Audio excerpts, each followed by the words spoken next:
com Jó, ele teve essa oportunidade.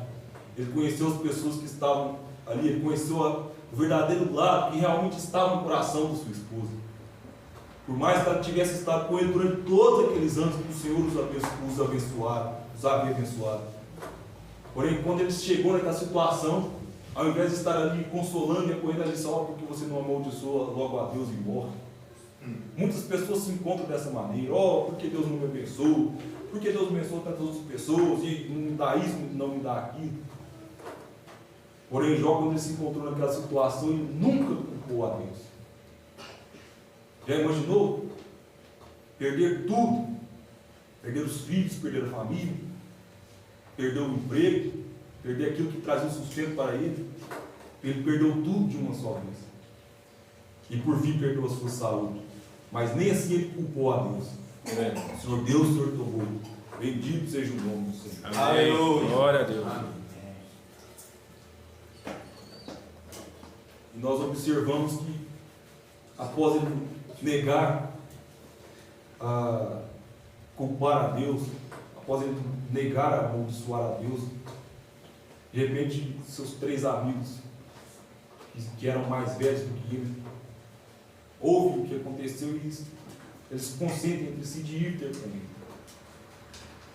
E quando eles chegam ali, diz a Escritura, vendo, porém não o reconhecendo, eles avistaram de longe e choraram. Choraram, rasgaram seus vestidos e prantearam por ele. E se chegando a ele, o estado de Jó era tão terrível que eles não tiveram a coragem de falar nada para ele. Ali chegam os 3 e ficam ali, calados. Se assentam ali e ficam por 7 dias e 7 noites, diz a Escritura. Calados, sem ter nada para falar. Eles foram para o consolar. Mas era tão grave, tão terrível a situação que eles não tinham como consolar. Foi terrível quando nós encontramos nessa situação, quando algum ente querido, ou algum amigo, alguém, perde um ente querido, perde um filho, perde um pai. Dificilmente nós temos alguma palavra que pode consolar. Agora imagina um que perde todos os filhos, que perde tudo que ele tinha, que perde até a sua saúde. Eles não conseguiam consolar aquele homem, então eles ficaram ali em silêncio. E o profeta chega a dizer nessa palavra, ele traça um paralelo e diz assim: depois de tudo isso que aconteceu, até a igreja virou as costas para ele. Os membros da igreja, o profeta trouxe um paralelo e disse que aqueles eram os membros da igreja. Ficaram 7 dias sem falar com ele.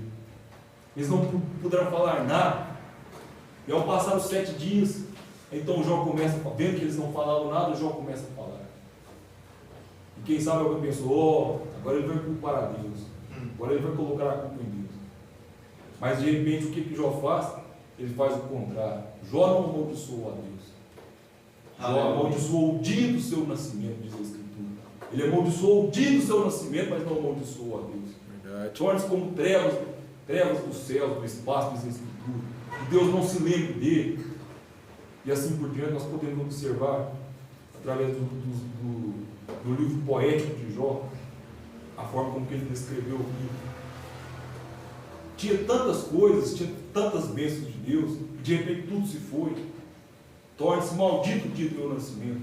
E agora chegam esses 3 amigos, mas ao invés de consolá-lo, o que é que eles estavam fazendo?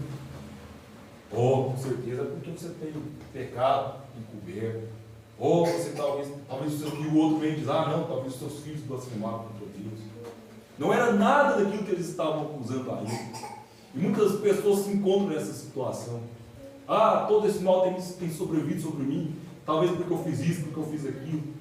E muitas vezes nós estamos passando, quem sabe, por um teste de Deus. É verdade. E se Deus permite que nós podemos passar por esse tipo de situação, por esse tipo de tristeza, por esse tipo de turbulência na nossa vida, se Deus pode permitir que essas coisas aconteçam conosco, e pode acontecer com qualquer um de nós que estamos sujeitos nesse corpo de terceira dimensão, nesse corpo mortal e corruptível, pode acontecer com qualquer um de nós. É verdade. Se Deus pode permitir que essas coisas aconteçam, nós não podemos de maneira nenhuma esquecer que Ele também é poderoso para restaurar toda a nossa alegria, Glória a Deus. todo o nosso Amém. vigor. É verdade. Ele pode restaurar aqueles dias felizes. É Quantas verdade. pessoas não têm alegria nem mesmo em se levantar pela manhã? Verdade. E não reconhece tudo que Deus tem feito em suas vidas. Veja que situação terrível que Jó estava passando. Ele tinha perdido tudo. Ele estava numa situação terrível. E agora chegou ali os 3 amigos dele. E ao invés de estarem consolando, eles estão lançando sobre o seu rosto mais acusações. Já não era grande bastante o seu sofrimento. Agora ele ainda tem que ouvir acusações. Você pecou, você tem pecado encoberto. Seus filhos, quem sabe, pecaram, quem sabe, blasfemaram contra Deus. E não era nada daquilo. É verdade. Mas Deus é poderoso para deixar que nós passamos por esse tipo de coisa, por esse tipo de prova, por esse tipo de problema. Ele também é poderoso para restaurar. Amém. Ele é poderoso também Glória a para Deus. nos abençoar. É verdade. Verdade. Que coisa maravilhosa. E Jó compreendia isso. E ele continua falando e falando e falando. Nós vimos, se nós tomarmos o livro inteiro, nós vimos que o profeta também nos traz isso aí. Ele diz assim: isso que a ciência tem descobrido hoje, que existem caminhos pelas estrelas. Jó havia falado disso muitos e muitos anos antes. Muitos e muitos e muitos anos antes. Através da sabedoria divina, Jó havia concebido isso. Deus havia dado essa sabedoria para ele. E aí que ele estava naquela situação, ele diz todas essas coisas. E ele diz algo também que traz para a nossa segurança, que nós temos aprendido. Ele diz assim: como pode ser puro o que é nascido de mulher?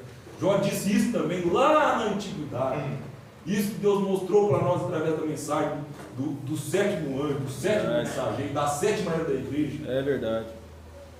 Ele mostrou isso para nós. E Jó havia tido a revelação disso lá no passado. Como pode ser puro que é nascido de mulher? De várias outras escrituras que Deus permitiu através da inspiração que ele falasse.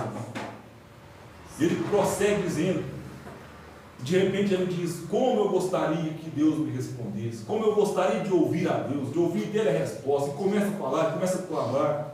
De repente Deus vem através de um redemoinho e responde para ele. Amém. Oh, que coisa preciosa. Quando o nosso profeta estava aqui na terra, e Deus sempre se manifestou no seu ministério, Deus, desde quando ele era uma criança, o sobrenatural acompanhou a sua vida. Amém. Para nós que cremos e temos recebido isso, Deus sempre se manifestou no ministério do profeta, ainda quando ele era uma criança, e ele não compreendia aquelas coisas. Os ministros tradicionais diziam que aquilo não era de Deus.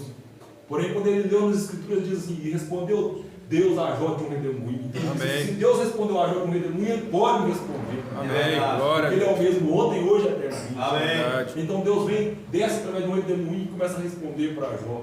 Mas a resposta de Deus não foi a resposta que ele queria ouvir. A resposta de Deus foi com perguntas para Jó. Onde estavas tu quando eu fundava a terra? Faz-me saber se tem inteligência.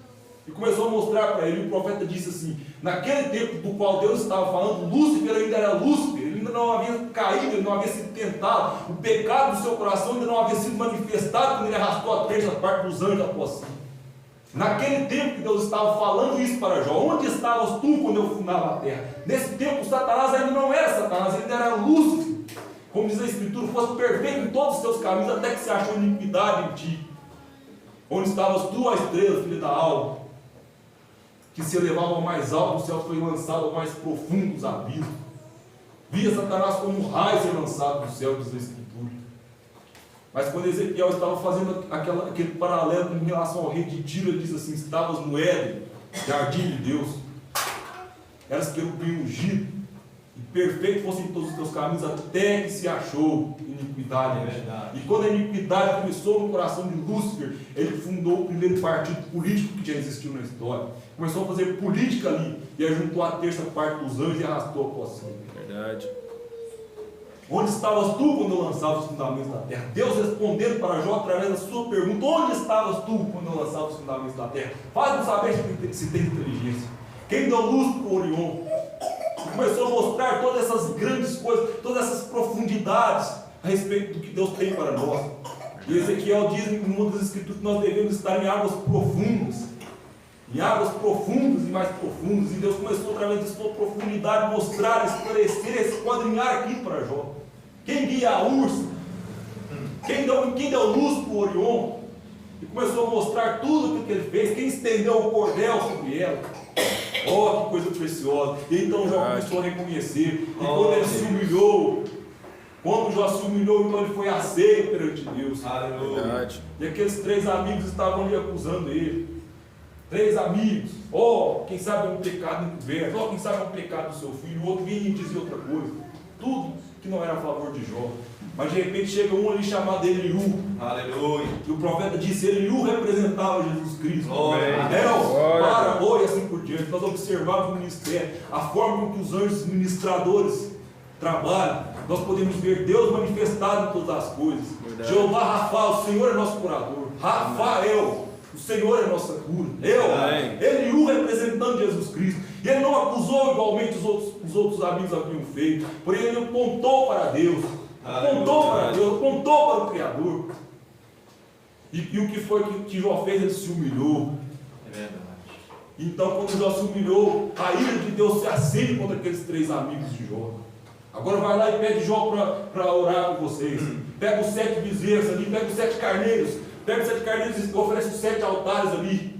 E pede o Jó, meu servo, porque ele é o profeta e vai orar por vocês. Aleluia. E será que ele orando eu posso aceitar a face de vocês? Orando ele eu posso perdoar os nossos pecados? Amém. É verdade. Vai lá e se apresenta perante o meu servo Jó.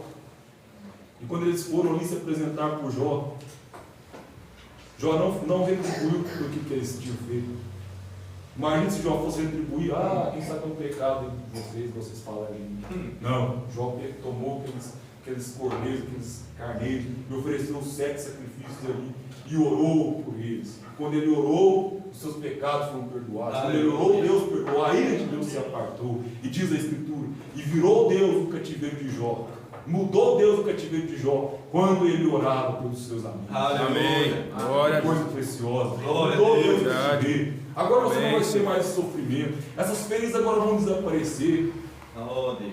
Oh, que coisa preciosa. Isso é algo tremendo. Isso é algo maravilhoso. É verdade. Tirou Deus o cativeiro de Jó quando ele orava pelos seus amigos. Seus amigos que antes estavam ali o acusando de ser um pecador inconfesso, acusando de seus filhos terem blasfemado, todo aquele mal ter vindo sobre ele. Mas diz a Escritura: tirou Deus o cativeiro de Jó quando ele orava pelos seus amigos. Eu vou ler aqui para que não fique apenas pelas minhas palavras. Aleluia. Amém. Que coisa preciosa. E o Senhor virou o cativeiro de Jó quando orava pelos seus amigos. E o Senhor acrescentou a Jó outro tanto em dobro a tudo quanto dantes possuía. Amém. Então vieram a ele todos os seus irmãos, todas as suas irmãs, todos quanto dantes o conheceram, comeram com ele pão em sua casa, e condoeram-se dele, o consolaram de todo o mal que o Senhor lhe havia enviado. E cada um lhes deu uma peça de dinheiro, e cada um pendente de ouro. Olha, que coisa preciosa. Verdade. E assim abençoou o Senhor o último estado de Jó mais do que o primeiro, porque teve 14.000 ovelhas e 6.000 camelos e 1.000 juntas de bois, 1.000 jumentos, e também teve 7 filhos e 3 filhos. E chamou o nome da primeira Gemino, o nome da outra Kézer, e o nome da terceira Queren Hapuque. E em toda a terra não se achavam mulheres tão formosas quanto as filhas de Jó. E seu pai lhes dera herança entre seus irmãos. Depois disso viveu Jó 140 anos e viu os seus filhos e aos filhos dos seus filhos até a 4ª geração. Glória a Deus. Aleluia. Que coisa preciosa, que coisa maravilhosa. Glória a Ele Deus. nunca usou aquilo para colocar a culpa em Deus. E se nós observarmos todo o livro de Jó, nós nem sequer observamos ele pedindo: oh Deus, me cura disso aqui, oh Deus, tira esse mal de mim, oh Deus, tira essa maldade de mim. Não, ele buscou compreender. E quando ele compreendeu tudo aquilo que Deus estava mostrando para ele, a grandeza de Deus, a soberania de Deus, ele se humilhou. E quando ele se humilhou, o que Deus disse para os seus amigos? Vai lá e pede Jó para orar por vocês agora. Amém. E Jó, ao invés de fazer como eles tinham feito, não, ele orou por eles com sinceridade. Deus ouviu a sua oração. Quando ele orava pelos seus amigos, aqueles que estavam ali o acusando, agora eles necessitavam da oração dele. E quando ele orava pelos seus amigos, Deus virou o seu cativeiro. Amém. Mas ainda quando ele estava ali naquele estado miserável ali, com apenas um caco de teia, um monte de cinza ali, o profeta usou esse monte de cinza várias e várias vezes em suas mensagens. Várias e várias vezes, ele tirou várias e várias lições desse pequeno monte de cinza no qual Jó estava sentado sobre ele. Quando ele estava ali, com o seu corpo todo comido por aquela enfermidade, com os seus ossos sofrendo daquela doença ali, daquelas chagas, ainda ali ele teve a revelação de que um dia o Salvador iria vir, iria pisar nessa terra. Amém. Quando ele Glória a pisasse Deus. nessa terra, ele iria cumprir este ministério. Ele sabia que aquele sacrifício que ele fazia ali era apenas uma sombra do sacrifício perfeito que haveria de vir. E então ele diz assim: eu sei que o meu Redentor vive, por mim se levantará sobre a terra. Amém. Depois Glória de a consumir Deus. na minha pele, ainda minha carne teria a Deus. Os meus olhos, não outros, Perdoei por mim mesmo, eu mesmo vou ter essa experiência, eu mesmo vou conhecê-lo, eu mesmo vou poder abraçá-lo, eu mesmo vou poder ter companheirismo com ele, eu mesmo vou poder Amém. encostar os seus pés. Glória a Deus. Não é outro que vai ir, não é alguém que vai me contar, não é uma informação que me deu, eu vou ver por mim mesmo. Amém. Glória. Precioso. É verdade. E o profeta dizia: Abraão teve essa revelação quando ele estava ali naquela terra chamada Macpela, para ele comprar dos filhos dos heteus ali.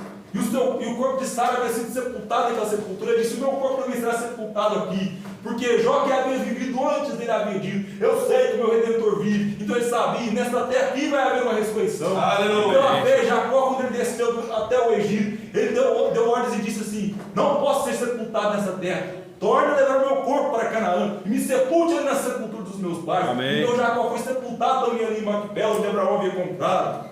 Que coisa preciosa! E pela fé, José, ainda que ele tenha sido governador do Egito, ainda que ele tenha contribuído para todo aquele grande crescimento e prosperidade daquela nação, ele também não queria ser sepultado ali conforme os egípcios eram sepultados, mas pela fé ele deu ordem a respeito dos seus ossos. Quando Deus vier visitar esta nação e libertar e tirar este povo que estará cativo aqui durante 400 anos, leve também os meus ossos e sepultem ali, porque ali haverá uma ressurreição. Amém. E eu quero estar próximo Glória a dele Deus. quando ele vier. Eu quero estar próximo Amém. dele quando ele vier me buscar. Glória a Deus. Ali haverá uma ressurreição. Amém. Que coisa preciosa.